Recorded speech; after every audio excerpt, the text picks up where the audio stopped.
It's past midnight, and the air is dense. Zombies rise from their graves and march to the nearest town to eat the local folk. Well, we've all seen movies full of zombies. Moviemakers love them and have been shooting their zombie films since the 1930s. We see a lot of people dressed up as zombies during Halloween. However, history says they have a Haitian origin. But do zombies really exist? What if we told you that they really do exist? YouCurious? Discover more. No more. Zombies are actually resurrected dead bodies. A study predicted that a zombie would have 90% probability of turning other humans into zombies, and that they can survive nearly 20 days without eating anything at all. That may sound a little bit strange, but luckily these zombies are not the zombies we know from the movies. They're actually assumed to be dead people controlled by some kind of a virus. What a relief, huh? So, what are the real zombies? Rainforests in Brazil, Thailand, and Africa consist of biological environments that remind us of horror movies. And today, the movie star here is a certain fungus called Ophiocordyceps unilateralis that infects carpenter ants. This creepy fungus has a single purpose, and that is to find a suitable environment in which to breed. After an ant is infected, it heads straight to the grave chosen for it, like a death march. We can almost hear you saying, "Oh my god." The murderous fungi infect the ant, which is the beginning of the end for the ant. Within a week, the ant's body and head are filled with fungus spores. The ant's behaviour changes when fully spored, and it starts to act like a zombie. The ant, which used to stick to its colony, now makes random and unpredictable moves, starts to move away, and it can't find its nest again. The fungus, which zombifies the ant, now has it in its possession. The fungi stuns the ant, drops it from the branches, and the fallen zombie ant unconsciously starts to wander the damp green ground full of leaves. The killer fungus waits for the right time to blow a death strike. This always happens when the sun is most effective at midday. The fungus spores start to multiply themselves on the ant's head, now taking control of the ant's muscles and the nerves that control their jaws, and that is what commands the ant to take the final death bite. The zombie ant, programmed by the fungus, bites the midrib of the leaf and dies. When the death bite is taken, the ant's jaws are locked and it hangs on to the main leaf vein, the midrib. A few days later, on the ant's head, we see a sac growing with hundreds of spores in it. The fungus sends its spores out of this sac, and hundreds of killing spores spread around the forest ground to infect its disease onto other ants. Wasn't that simply terrifying? Can these fungus-like parasites convert us into zombies? We hope not. Have you ever thought about what it would be like to see music, taste words, or hear colours? You might think you need to be on some sort of psychedelic drug to have such an experience, right? Well, that's not the case. You can experience this if you have a particular neurological condition where two or more senses of the brain are crossed.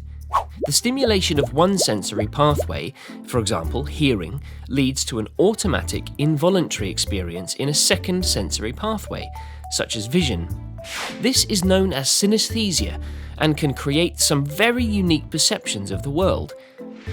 In other words, when one sense is triggered, another unrelated sense is activated simultaneously.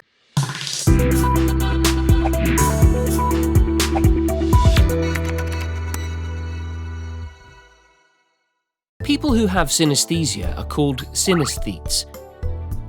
For synesthetes, the sound of a passing car might create the taste of cookies, or hearing music could make them sense the sound as swirls or patterns of colour. Some studies reveal unusual connections in synesthetes' adjacent brain regions, similar to those in babies. In fact, it is believed that all babies have synesthesia until they're about 4 months old, after which the neural connections that cause synesthesia separate. The condition occurs in about 4% of the population and is more common in women than in men. It also appears to be genetic, since the condition can run in families. though it can manifest in many ways. The most common is grapheme colour, in which individual letters and numbers are associated with specific colours, and sometimes colourful patterns. Since synesthesia can involve any combination of the senses, there may be as many as 60 to 80 subtypes, but not all have been documented or studied, and the cause is unclear. Synesthesia can manifest in some really intriguing ways, such as lexical gustatory synesthesia. It is one of the rarest forms of synesthesia in which the person associates words with certain tastes. Chromesthesia. It is another common form of synesthesia, which is the association of sounds to colours. Mirror touch synesthesia. It is a form of synesthesia that causes a person to feel a sensation of touch when they see someone else being touched. Misophonia. It literally means hatred of sound. It is a form of synesthesia in which sounds trigger strong negative emotions like disgust and anger. Personification. This is where ordered sequences, like numbers, days of the week, or letters, all have particular personalities and even appearances. Some synesthetes can even have more than one type of synesthesia. Unsurprisingly, synesthetes are 8 times more likely to work in a creative capacity, and quite a few talented artists through history have had it.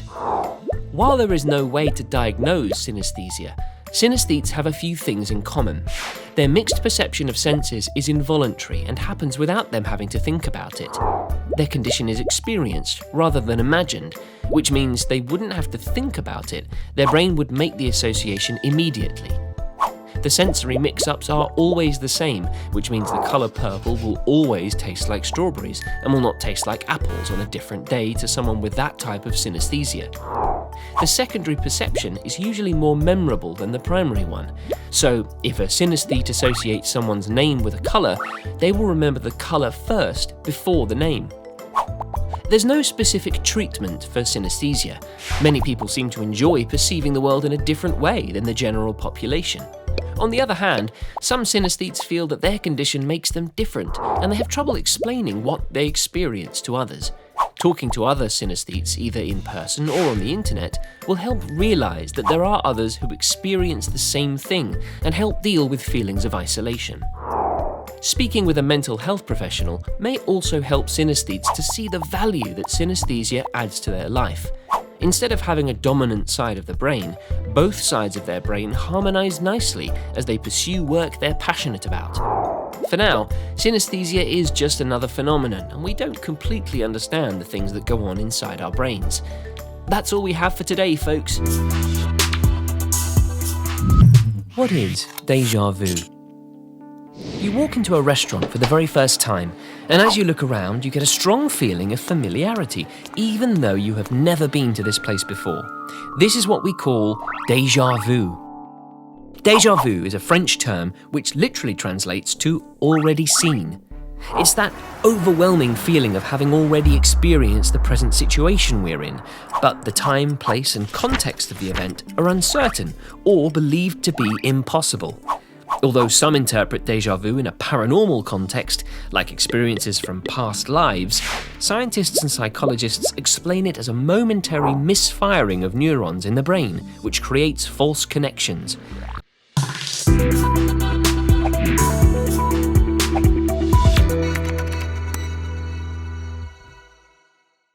One idea is that deja vu is a sort of brain twitch. How and why does deja vu happen? Almost 60 to 80% of the Earth's population has experienced a feeling of deja vu. But how does this strange phenomenon take place? Unfortunately, there isn't a single explanation for deja vu. This experience occurs without any prior notice and is short-lived, and hence makes it nearly impossible to be studied, as scientists cannot sit and wait around for it to happen. There are multiple theories that try to explain deja vu. Let's talk about the 2 most common ones that are widely used today. Familiarity, recall and recognition. A person visits a new city and decides to take a walk in the park.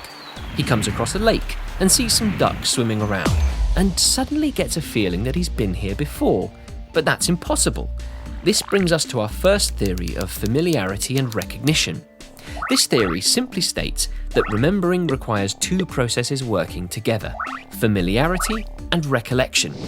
Our brain is constantly scanning our environment to determine if an object or situation is familiar. Once a familiar object is spotted, the brain locates the past memory related to it with the help of the hippocampus, which plays a major role in memory and learning, and we relive the entire memory in our brain. But sometimes, when the brain only finds an object familiar as one from the past, but cannot recollect what it is or the finer details of that event, it means the two processes have gone out of sync. Hence, we're left with only a sense of familiarity and no recollection. This is when we experience deja vu. But this does not explain why we experience deja vu for events that are truly unfamiliar, or why we don't experience it for every familiar object. This can be explained by our second theory of divided attention. If we take the same park example with a person focusing on a swing, when we closely focus on one part of our environment and the rest of the world drifts away to the unconscious, and suddenly we snap back to reality, and it feels like we've been to this place before, and in fact we have. Just right now we weren't paying attention. While we were concentrating deeply on one particular object, our brain was working and subliminally, that is, below our conscious awareness, taking in the environment, and hence we felt a feeling of deja vu. So that was deja vu for you.